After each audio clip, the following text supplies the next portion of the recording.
Good morning and welcome to Emerson Unitarian Universalist Congregation. My name is Bernadine Cataletta, and we are so glad that you are here today. We gather as an extended community and welcome everyone here in person, online, and a special welcome to our visitors today. It is so good to be together this morning. As you probably have heard, our secretary has been out recovering from an accident, so that's why we don't have an order of service today. Unitarian Universalism is unambiguously, unapologetically progressive. This congregation affirms the inherent worth and dignity of all people by actively working to end racism and oppression. We support the LGBTQIA+ communities. We work for reproductive justice, voting rights, and other issues as the world calls us to side with love. We seek to build a beloved community, not only here, but in the wider community that we live and work in, by living out our shared Unitarian Universalist values. And we bring a spirit of joy to it all. And now we pause to light our chalice as a symbol of our shared Unitarian Universalism faith. And Jay Johns will be our chalice lighter today.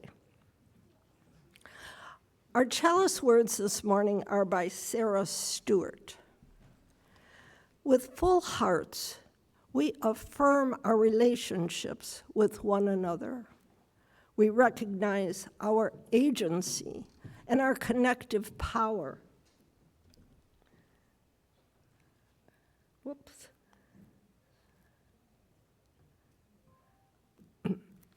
I'll start again. With full hearts, we affirm our relationships with one another. We recognize our agency and our connective power. And we accept our responsibility to be bold and courageous. We light this chalice as a symbol of all that we are, all that we have done together, and all that we will be as our shared ministry encourages those within and beyond our walls. And now, in the spirit of love and the beloved community, let's greet and welcome each other to this new day as we share our congregational affirmation, we need not think alike to love alike. So those in the sanctuary, feel free to move around to offer greetings, and for those online, please use the chat to introduce yourself.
Good morning. Thank you.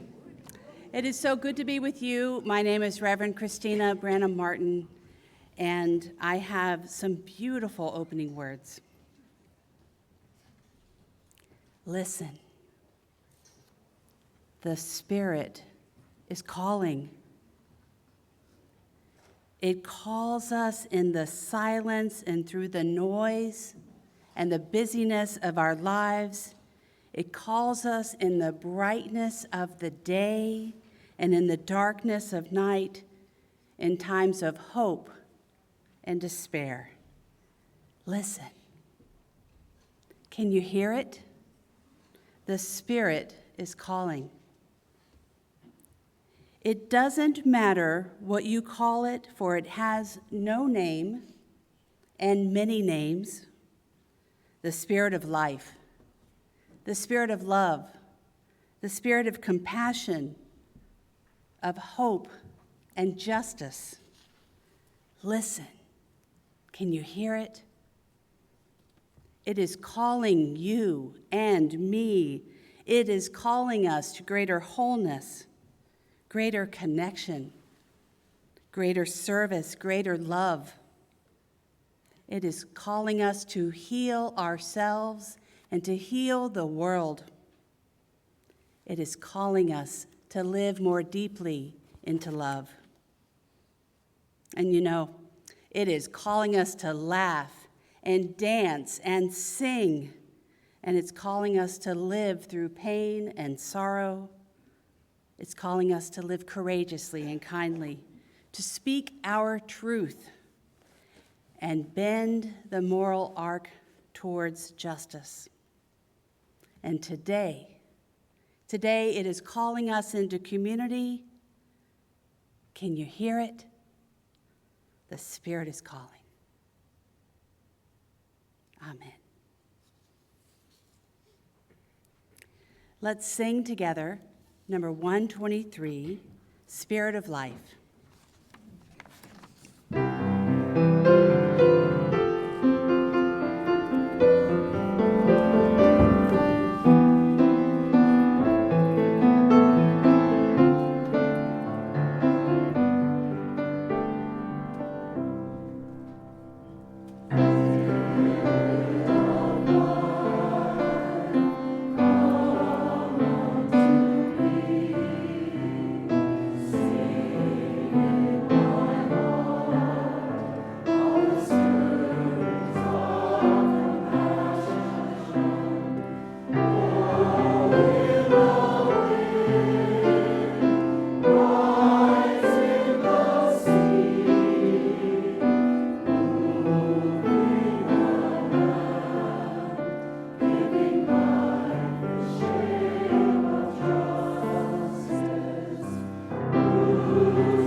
Jay, would you help us place the stones in the bowl today?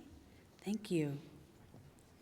We've come to the time of sharing our joys and our sorrows and our concerns. And for this ritual, we have stones that are smooth and they have weight. And the water receives those stones with ease. Each week, we are invited to share what's on your heart. You can come in and put it on the book. You can also email it to pastoral care, and we can share together.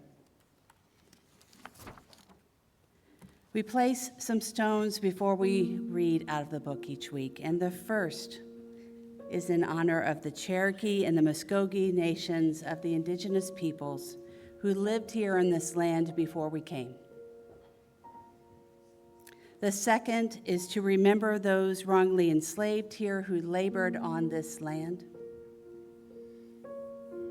The third is for all of those killed or injured by gun violence in this country. And the last is for all of those hurting in conflict and war that rages across this globe. Within our community, I have two things to share. First, Melanie LeMay reports a joy. She had a successful knee replacement surgery, and she is doing well, and George is taking care of her. She is looking forward to good company and good cooking by him. In the meantime, Melanie appreciates that Emersonians are covering responsibilities for things that she leads so diligently and joyfully, like Creativity Matters and Sage Cafe. And she plans to be back in the choir with the sopranos and at Emerson services soon again. Hello, Melanie. And another stone from Star Ashburn is that she got her first job.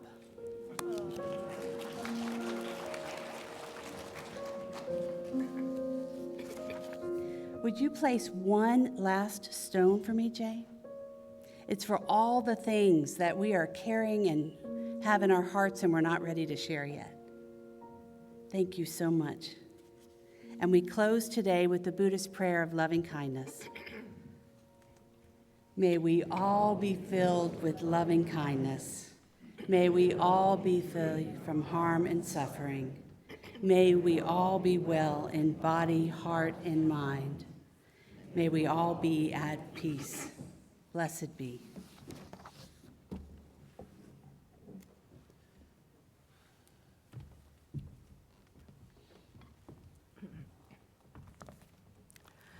As Unitarian Universalists, it is a faith often referred to as one of deeds, not creeds.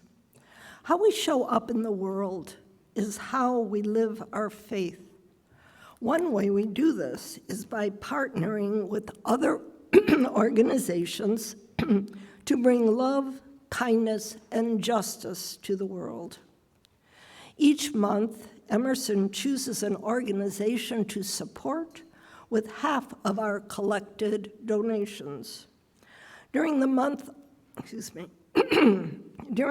of October, we are supporting the Must Ministries Breakfast Program, where approximately 75 breakfasts are served each day for clients at Must's Hope House in Marietta. For those in the sanctuary, as the basket is passed, please feel free to offer a donation. For those of you online, go to emersonuu.org and select the Giving tab to donate. All donations, unless otherwise specified, are shared equally between Emerson and our partner organization.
Good morning. My name is Wynn Scow, and I'm the chair of our membership committee. Today, Millie Fuller and our fellowship ministry associate, Reverend Christina, and Millie is our fellowship ministry associate, and Reverend Christina and I have the privilege of officially welcoming 8 new members to our Emerson congregation. Choosing to become a member of a Unitarian Universalist congregation is an act of love and commitment.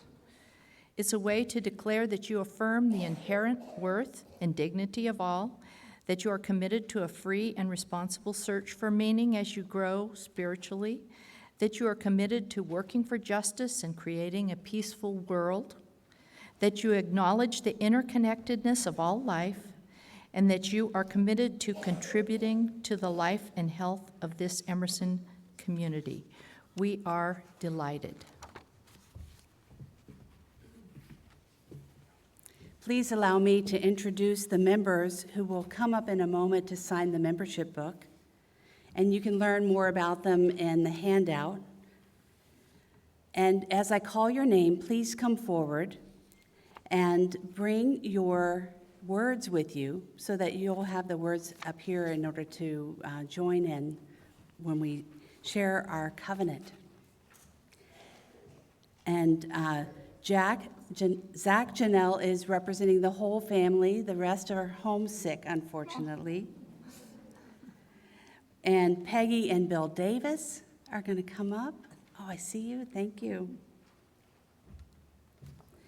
And Cheryl Kanaya. Sage LeBay. Ayana Coffey and Chris Loby.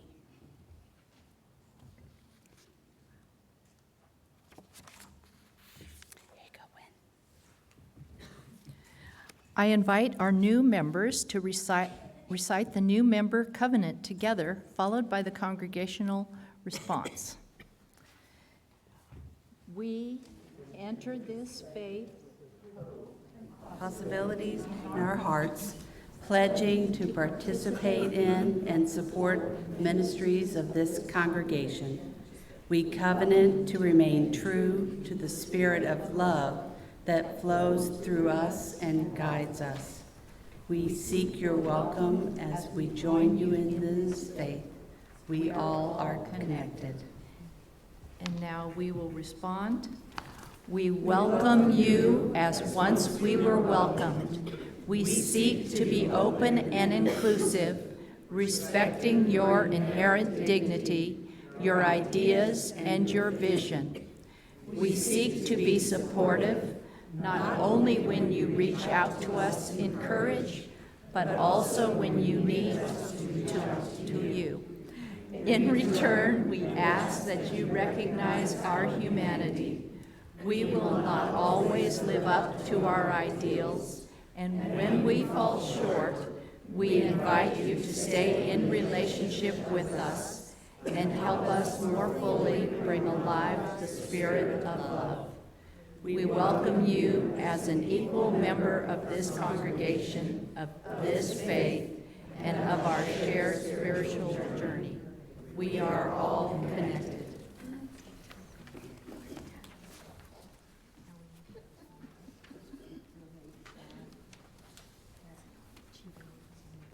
So Millie is going to invite them to sign the book and hand them a rose, and may we offer all a hand of applause. Welcome.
Let's give all our new members a round of applause. Yay.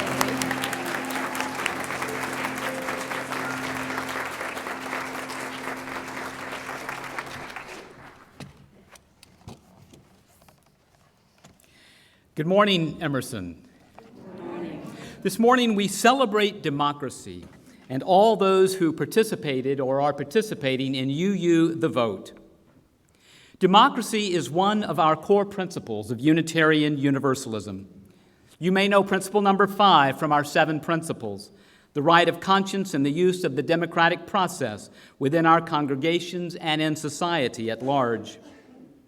And then the shared values approved at the 2024 General Assembly of Unitarian Universalists, one of those shared values is justice, where you find these words: we support the use of inclusive democratic processes to make decisions within our congregations, our association, and society at large. As we all know, the election is on November 5th. And in Georgia, early voting has already started. UU the Vote is a bold initiative of the Unitarian Universalist Association's Side with Love campaign. It allows UUs to bring our democratic values to life in the crucial struggle to build a genuine multiracial democracy. Emerson participated by writing postcards to underrepresented voters, many of whom have endured ongoing voter suppression. Together, 48 Emerson members, friends, and youth wrote 940 postcards mailed to Georgia voters. Woo! Before we recognize the postcard writers, I want to show you the postcard we sent. On the front of our postcard said, "Vote your power." It was designed by artists to empower voters. We were also given a script, and we addressed and we wrote each postcard by hand. We were encouraged to use colors and to add a little bit of artistry to make the postcards appealing and engaging. On the reverse side of the card, this is the message we sent. Dear voter, our rights are on the ballot November 5th. Reproductive and voting rights, affordable housing and health care, good jobs and public schools. Vote early, avoid long lines, bring friends and a photo ID. In solidarity, the writer's name, this was written by Laura Trad, thank you Laura, with Team Unity Georgia. In the middle of the postcard, though, you will notice a pre-printed label with county-specific information about who they can contact if they need more information in their county about voting. To me, these postcards are works of art. I want you to imagine 940 of these works of art were put into the mail. From the design, to the message, to the creativity of the Emerson writer, I can easily imagine a voter receiving a postcard like this and feeling that they had received something unique, thoughtful, creative, inviting, informative, and empowering. I now want to recognize our postcard writers. There were 36 adults and 12 youth who wrote postcards. Would you please stand at this time, in body or in spirit? Please stand and let us recognize you, our postcard writers.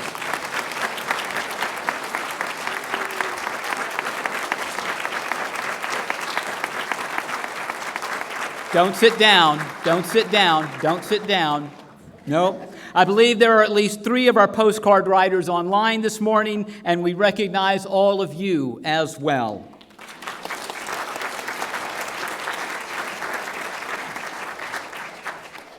I said let us applause now, but we've done that. Y'all are so good. You've read my notes. Please remain standing. In the spirit of radical inclusion, I want to include others in our UU the Vote campaign. If you voted early, will you please stand in body or spirit and remain standing? All right, good. If If you have researched your candidates and looked at your sample ballot, will you please stand in body or spirit? Awesome. If you will encourage 5 others to make their plan for voting, will you please stand in body or in spirit? I know you're out there. If you will pledge to vote on or before November 5th, will you please stand in body or in spirit? If you are under 18 years old but will vote when you are eligible, will you please stand and be recognized in body or in spirit? If you value our faith community's commitment to democracy, will you please stand in body or in spirit? You are all now part of UU the Vote. I declare we have 100% participation. Give yourselves and this congregation a round of applause. You may be seated. As part of UU the Vote, we had a little fun along the way. 4 of us went to Athens, Georgia for their day of outreach, and we painted rocks. These rocks and others will be on display on the table at the end of our service today, and after the election, they will be in Emerson's Rock Garden. I want to shout out vote early by November 5th, and Susan Ullman, bless your heart, I read this and I want it. Voting is loving. Voting is loving. I want to thank Reverend Christina, Ann Mason, Mary Miller, the Social Justice Leadership Team, and the Emerson Board for their support of UU the Vote. In the spirit of our painted rocks, I close by saying, Emerson, you rock. Thank you.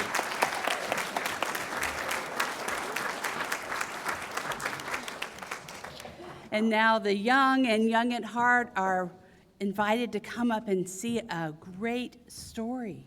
I've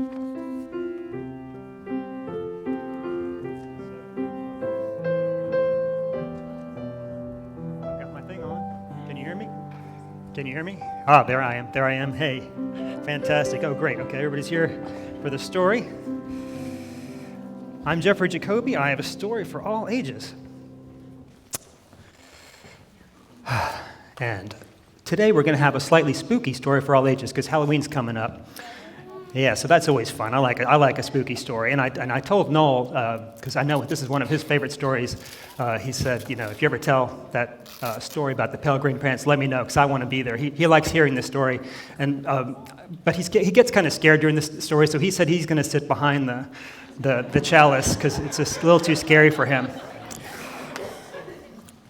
So this is one of my favorite stories, like I said. My mom used to read it to me, and it's called What Was I Scared Of? And it's by Dr. Seuss.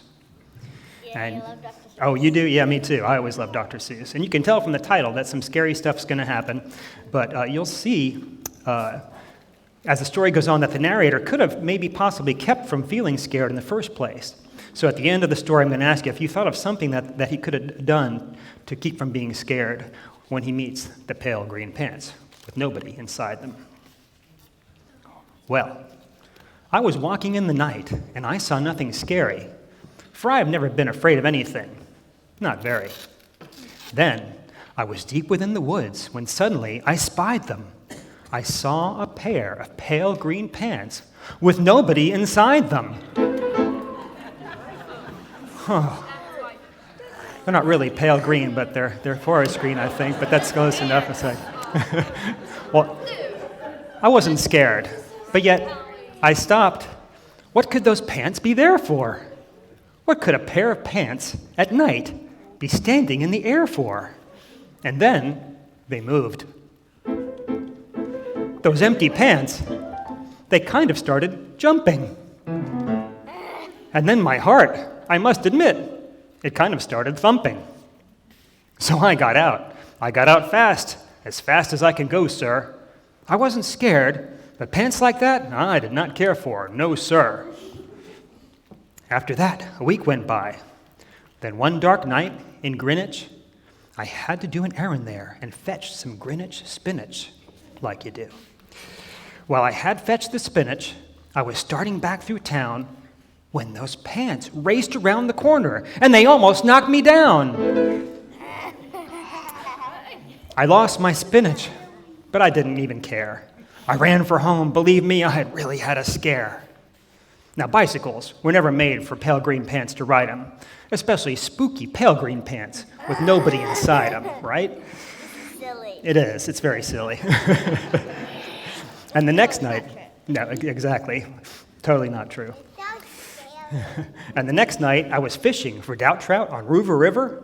Well, those pants came rowing toward me. Well, I started in to shiver. Here they come. And by now, I was so frightened that I'll tell you, but I hate to. I screamed and rode away and lost my hook and line and bait too. I ran and found a brickle bush. I hid myself away. I got brickles in my britches, but I stayed there anyway. I stayed all night. The next night, too. Might be there still, no doubt, but I had an errand. So the next night, I went out.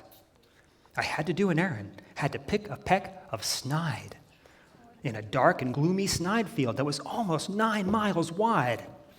I said, I do not fear those pants with nobody inside them. I said and said and said those words. I said them, but I lied them. Then, they are? Please don't tell me those pants are behind me. Oh, no. Then, they're not? Okay, good, thank you. I'm safe, good. I'll turn around slowly. Then, I reached inside the snide bush, and the next thing that I knew, I felt my hand touch someone. And I'll bet you know who. And there I was, caught in the snide. And in that dreadful place, those spooky empty pants and I were standing face to face. I yelled for help, I screamed, I shrieked, I howled, I yelled, I cried. Oh, save me from these pale green pants with nobody inside. But then a strange thing happened. Why, those pants began to cry. Aww. Those pants began to tremble. They were just as scared as I. I never heard such whimpering. And I began to see that I was just as strange to them as they were strange to me. Right, exactly. And I feel terrible now. I put my arm around their waist. I sat right down beside them. I calmed them down. Poor empty pants with nobody inside them. And now we meet quite often, those empty pants and I. And we never shake or tremble. We both smile and we say, hi. All right. So, thank you.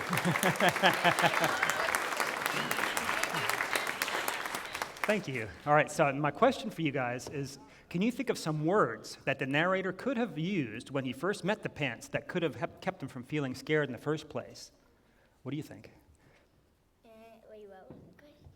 What could he have said when he first met the pants to keep himself from feeling scared? When he first met them? Yeah, if he said hi in the first place. What do you say, Jay? Take a row in a boat. Take a row in a boat? Yeah, they could have done that together. Yeah, that would have been a good idea. Oh, what do you say, Clark? It's so boring. Oh, that's something else he could have said. Yeah, that. It's just a bunch of gnomes. It's just a bunch of gnomes. It's just a bunch of gnomes controlling some pants. That's another option for sure. Yes. All right, but I think the best one was because like he waits till the end to say hi. What you have another one? What do you think?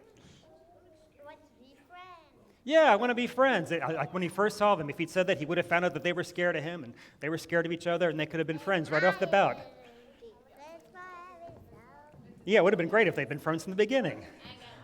Oh, you got one too, Annabelle? What was yours? Be quiet. Punch, then run. Punch then run? Well, that's another way to look at it too. The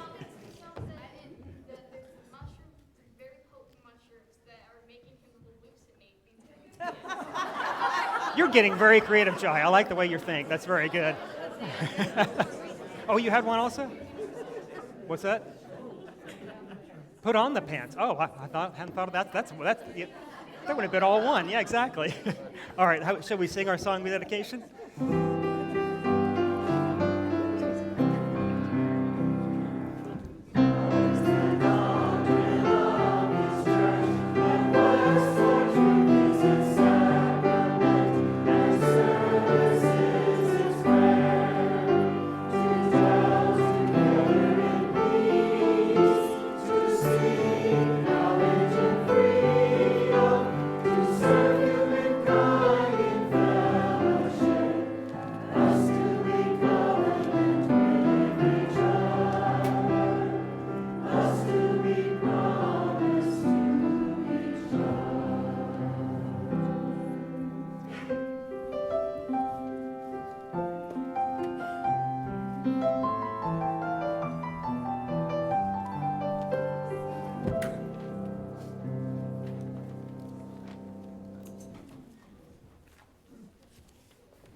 So beautiful. Thank you so much. The words of our covenant have power. When love is at the center of our covenants, those covenants shape us. They shape who we are. They shape how we are together. And they move our lives towards the dreams that we have for this world. I want to tell you about 3 different communities of our religious forebears who helped us understand covenant as it is today in Unitarian Universalism. The first is a story of a really young congregation, and they had passion for their message. They wanted to grow, and they had dreams of sharing their visions with the world. Their founder had recently died, and they wanted to live together in community, and with the help of a wise leader, they came to live together and to learn to worship together. And yet this congregation, this community was really struggling to survive. It wasn't clear who the leaders were. It wasn't clear how they were going to be together. And they really just were not treating each other with kindness. Some thought, I know how things should be run here. And another person said, well, I can do it better. And there were power struggles. They didn't really have a framework of who was to do what. So eventually, their leader, who helped them establish their community, heard about this and wrote them a letter, because he was in another part of the country. And he said these words, "If I speak in the tongues of mortals and angels, but don't have love, I am only a noisy gong or a clanging cymbal. If I have prophetic powers and understand all the mysteries and all knowledge, and I have all faith so as to even move mountains, but I do not have love, I am nothing. If I give away all my possessions, even hand over my body and I boast, but I do not have love, I gain nothing. Love is patient. Love is kind. Love is not envious or boastful or arrogant or rude. It does not insist on its own way. If love rejoices in wrongdoing and rejoices in the truth, and now we only have this. You might recognize this line. If we have faith, hope, and love, the greatest of these is love. This was written by the Apostle Paul to the Christian community in Corinth about 20 years after Jesus had died. Many of you might have heard these before in a wedding. We think about love and all the beauties that love can bring. But this letter was not about weddings. It was about communities. It was about the way people came to be together. And love is a beautiful sentiment in a wedding, definitely. But the intention was for us to consider the ways in which we come together in kindness and put love at the center. It doesn't matter what dreams you have or if you want to grow, if you don't have a framework of love and we are not in right relationship with each other, we will not cease. We will cease. And this is what our Unitarian and our Universalist forebears were teaching as they led forward their Christian teachings and the thread of what is now a part of our community. So that was the first congregation. Skip ahead a little while to 1637 in Dedham, Massachusetts. About 30 families of Puritans had arrived from England, and they were establishing a new town. And they had to figure out all the simple things of how to be together. And they needed infrastructure. And they decided that they needed to become and build a religious community. Now, the problem was they had all arrived there, given deeds for lands. They didn't know any of each other, so they were strangers. How do you become a community when you don't know each other? And they didn't know how they wanted this church to be run. But they decided they wanted to do church right, whatever that meant, right? So they decided, instead of setting up a hierarchy of who was to do what, they would take some time to get to know each other. The historical records show that they set up potlucks in each other's homes. Sounds familiar, doesn't it? They rotated from home to home and got to know each other, got to know each other's children, and they talked about ways in which they wanted to treat each other. They said in these words that they met to lovingly discourse and consult together, and to prepare for spiritual communion in a church society, that we might further be acquainted with the gifts we have to bring to each other. And during those meetings, as they set up their rules of engagement, they set up rules that allowed for disagreement and ways in which they could handle when there was argument or even disagreement, and ways to listen respectfully. Now, in a new town with lots going on and setting up the new buildings and schools and churches like this, you would think that they might be able to do this quickly, but instead they took their time. They rotated from home to home even before starting to build the congregation, and they did this for a year. They didn't have worship services, they didn't have Bible study. They spent a year getting to know each other. And what they talked about was love. And according to the historical records, they spent these times asking and looking for ways to proceed. These folks were literally getting to know each other in order to create the world in which they dreamed of. This free church, as they called it, is a response to what love calls us to, is what they said. They said, if love is what we do and is our action, it guides us in the way we live. So the bottom line was that our friends in Dedham understood what was mandatory for their freedom of religion. It was to have love at the core of how they treated each other.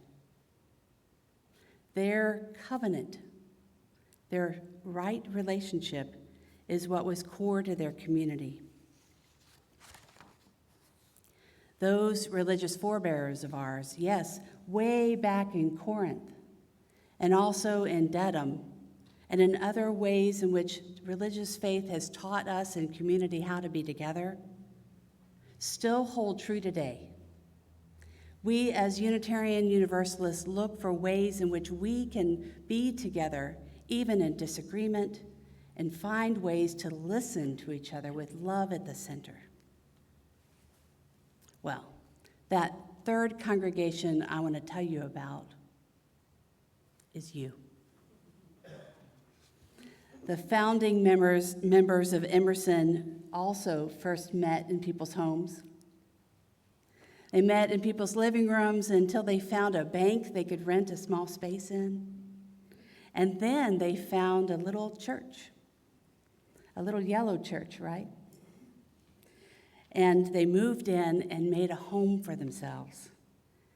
And the glue of that congregation is that they needed a place for progressive religion in this part of the city, but they wanted a place for their children to flourish. They wanted a place for love to be at the center of their relationships and to have a shared covenant that bound them together. And when that happens, when love is at the center, even when things are difficult, like even today in our new member ceremony, where we acknowledge that sometimes we just don't live up to our ideals, we ask each other to stay in the room, to sit at the table, and to look to each other's eyes and stay in relationship. That's what covenant is about. And I see that in the way that you support each other, even when things are hard, even when we are not understanding each other, or not listening very well. I see that in the way we teach in our religious education programs for our children to do the same. I see that as we write postcards and bring our values into the world. I see that as we gather together to march when things are needed. Covenant is what binds us together here. We even sing it in the song with the children. There's a Quaker teacher, Douglas Steer, who says that covenant is moving from who am I to asking then, whose am I? And in so doing, we acknowledge that we are family. We are connected. We are a future together. And knowing this, we then ask each other together, how shall we live? And these are the questions that we ask when we are in a covenantal relationship. I see this also in your mission and vision statements.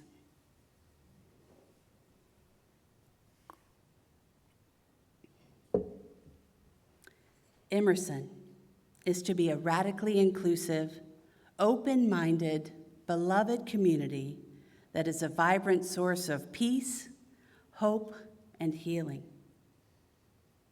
Together, you seek truths, celebrate difference, act on our shared UU values, inspire in each of us to be the best and to serve the world. That, my friends, is a recipe for success. As this congregation moves forward to manifest in the world the best of which we can be, I want to ask you today, whose are we? To whom are we accountable? And how do we intend to live into these relationships? Writing this sermon today and asking these questions of you has helped me think about who I am accountable to and who I want to commit to. I've been thinking about the promise that I made to this congregation when I came to work here last year in August, and the covenant that I make with you.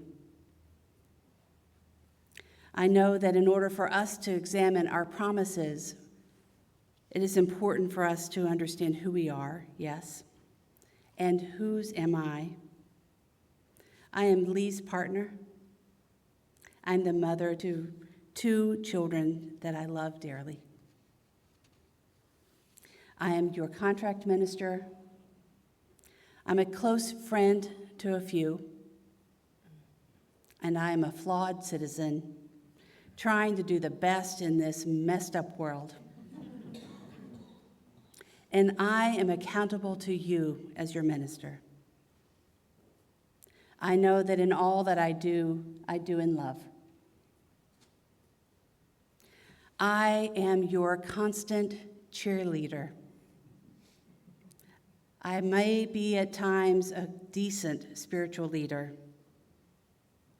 but I know that even in the times of sorrow and in joy, I want to walk with you by your side. Like those brave folks in Dedham, Massachusetts, hundreds of years ago, and even in that Christian congregation like in Paul's letter, I know that if the work that I do is done with love, love at the center, that I will not fail. And we will build on this together in community. And I will do this with you. Thank you, and I am honored to walk with you. Amen.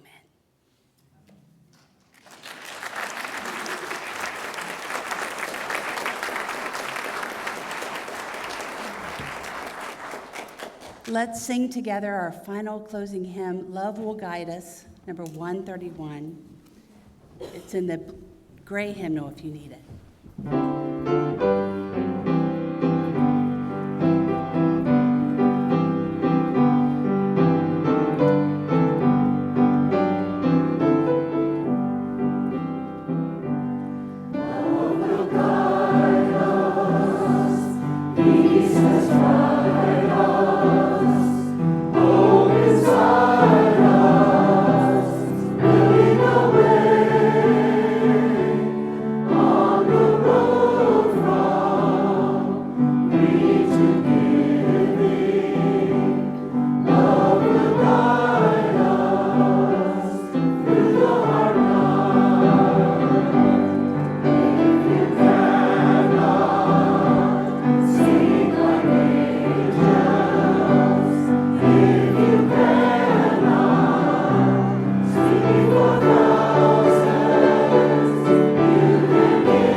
I'm going to close with these words from Louisa May Alcott.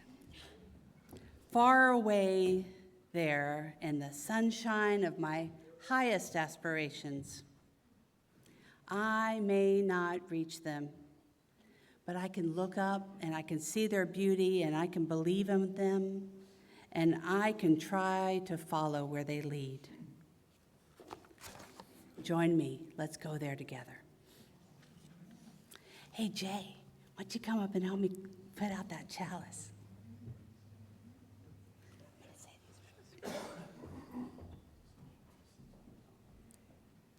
We extinguish this chalice, but not the light of truth or the warmth of community or the fire of commitment. These we carry in our hearts and out into the world until we are together again. Thank you. I think there might be some announcements, maybe. Oh, yes, please come up.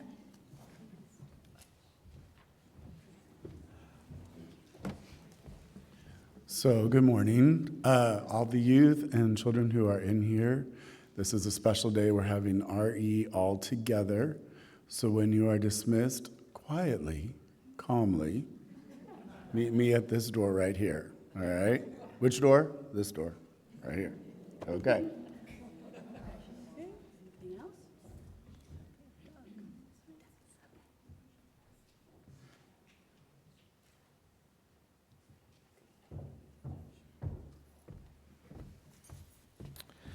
I guess my name is in the book, so I better talk.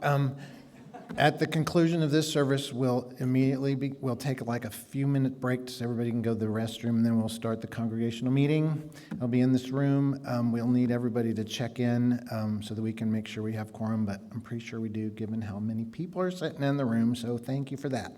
And then we'll get going after we have a little break. But there is no food service today. There's coffee in the narthex at some point, but I'm not sure when. Anyway, okay?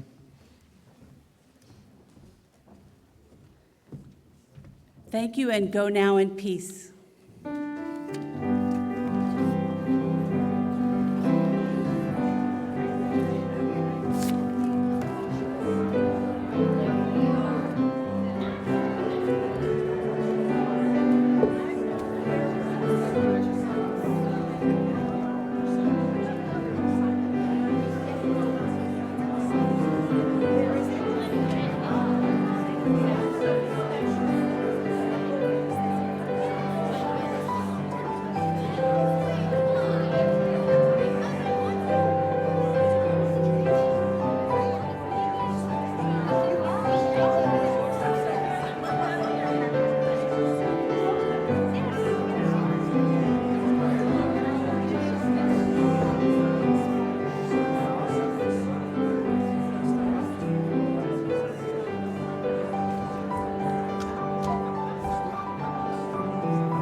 right, when it's gonna happen, because I've, That's it.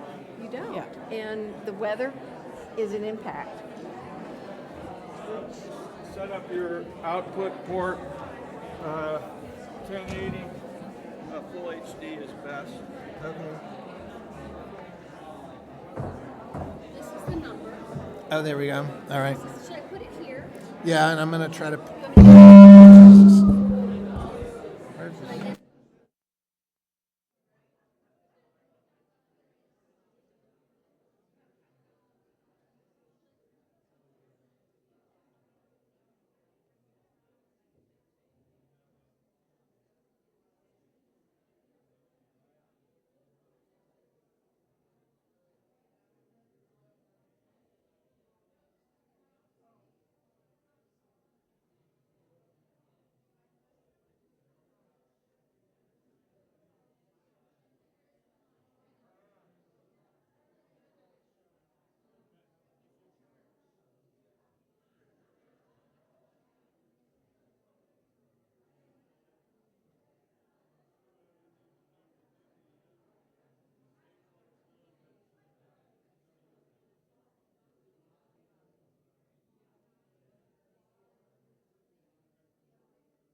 Test.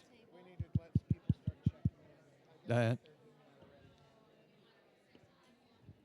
Test, 1, 2, test. Good, thank you. We'll adjust the volume up there. Okay, if everybody would go check in at the table where the secretary is, that would be helpful. Okay, and Jillian's here. They say they have no paper ballots whatsoever. That is untrue. They just don't know they have them. Voila. Yeah, okay. Patricia, here's some paper. Yeah, okay. We do have paper ballots if you need one.